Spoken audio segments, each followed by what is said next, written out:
দেখো, এক বরফে ঢাকা গুহার ভেতরে জন্ম নেয় এক ছোট্ট মেরু ভাল্লুক শাবক।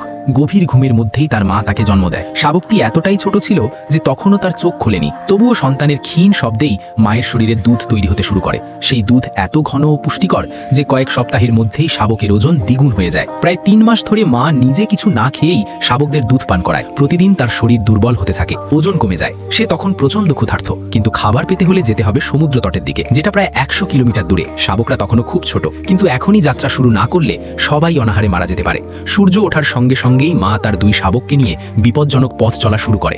বাইরের দুনিয়া শাবকদের কাছে ভয়ঙ্কর। সামান্য একটি খরগোশ দেখেও তারা মায়ের গায়ে লেপ্টে থাকে, যদিও ভবিষ্যতে তারাই হবে ভয়ঙ্কর শিকারী। পথে থাকে নেকড়ের হুমকি, কিন্তু মায়ের তীক্ষ্ণ ঘ্রাণশক্তি তাদের নিরাপদ পথে নিয়ে যায়। এক মুহূর্তের জন্য তারা হলেও শেষ পর্যন্ত তারা রক্ষা পায়। অবশেষে তারা পৌঁছে যায় সমুদ্র তটে। দীর্ঘ মাসের ক্ষুধার পর এবার শিকারের সময়। একটি মোটা সিল চোখে পড়ে। মা জানে শাবকদের বাঁচাতে হলে সামনে আসা প্রতিটি সুযোগেই তাকে শিকার করতেই হবে। শুধু মানুষের মধ্যে মায়া মহব্বত ভালোবাসা থাকে না, প্রাণীর মধ্যেও থাকে। এই ভাল্লুক মায়ের মাতৃত্ব, মমতা ও মায়ার জন্য লাইক করো।